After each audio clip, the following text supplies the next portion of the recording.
Welcome to the Garden of Glory.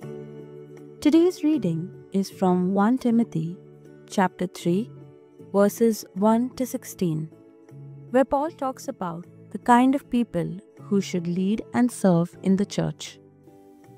तिमोथाक पयलें पत्र ओवेसवर 3 वळी 1 ते 16. पवित्र सोबेचे फुडारी.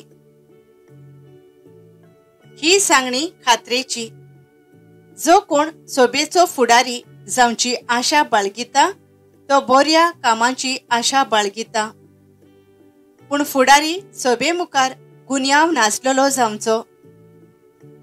तो एके बायले लागीं लग्न जाल्लो, ओल्फ बोजवणी, समजिकायेचो, पोरक्यांक मोयपासान घेवपी आनी शिकोवण दिवंक युक्त जावंक जाय.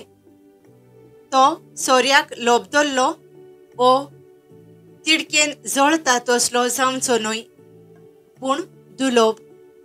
तो झगडेकार ओ गिरेस्तकायेचे आशेचो जावचो न्हय, पूण आपलें कुटुंब बरे भाशेन चलयता आनी आपल्या भुरग्यांक आपणाक खालतीन दवरता आनी बरे देखीन ल्हान व्हड करता तसलो. कित्याक जर कोण एक आपल्या कुटुंबाचो वडील जावंक नकलो तर तो देवाचे पवित्र सोबेची मेहनत कसो घेतलो. तो हालींच भावार्थ धरलेलो जावचो न्हय, नाजाल्यार तो गर्वान फुलोवन देवचाराच्या खास्तीच्या फरमाणांक सांपडोत. त्या शिवाय भायल्या लोकांमदें तो बरे आबरूचो जावंक जाय, नातर तो आपलें नांव होगडायत आनी देवचाराच्या फासाक सांपडोत. प्रधान सेवक. तेच भाशेन प्रधान सेवक मानेस्त मनीस जावंक जाय. ते दोन तोंडाचे जावचे न्हय, न्हय म्हूण चड सोरो पियेतात तसले ओ मेळे जोडीचे आशेचे. तांणी भावार्थाचो गूट शुद्ध नितोळ मनान जतनायेन सांबाळूंक जाय. पयले तांकां तपासून काडचें आनी तांचे सोवें कसलोच गुन्यांव मेळो ना जायत तर तांकां प्रधान सेवकांचें मुण्यारपण दिवचें. तेच परी बायलो मानाच्यो जावंक जाय. त्यो चाडयो सांगपी जावच्यो न्हय, पूण अल्प बोजवणी आनी सगळ्या वस्तूंनी खात्रेच्यो. प्रधान सेवक एके बायले लागीं लग्न जाल्ले मनीस जावंक जाय.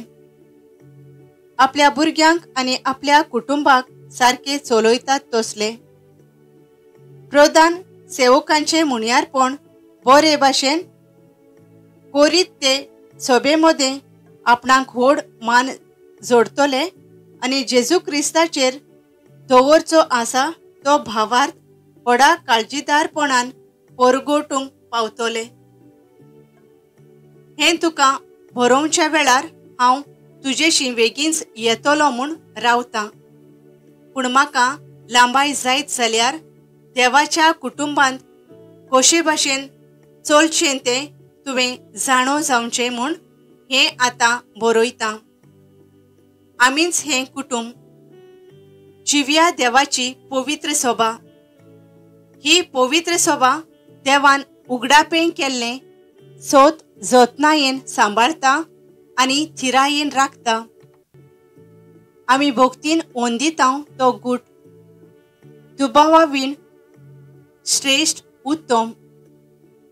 आमच्या सैमान तो दिश्टी पडलो. आत्मो ताचो साक्षीदार जालो. देवदूतांनी ताका वंदिलो. विदेशांकूय तो परगोट जालो. शेकांशेक पृथ्वीच्या लोकांचो भावार्थ ताचेर आसा ठेवलेलो. मोहिमेन ताका उबारून व्हेलो.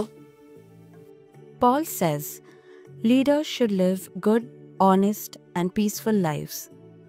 They should care for others and set good examples. This teaches us that serving God is not about being perfect, but about living with love, truth, and respect every day. Let us pray. Lord, help us to live with kindness and honesty. Teach us to be calm, patient, and faithful in everything we do. Amen. Thank you for joining today's reading in the Garden of Glory. Remember to like, share, and subscribe for more daily readings. Stay blessed and walk in God's love.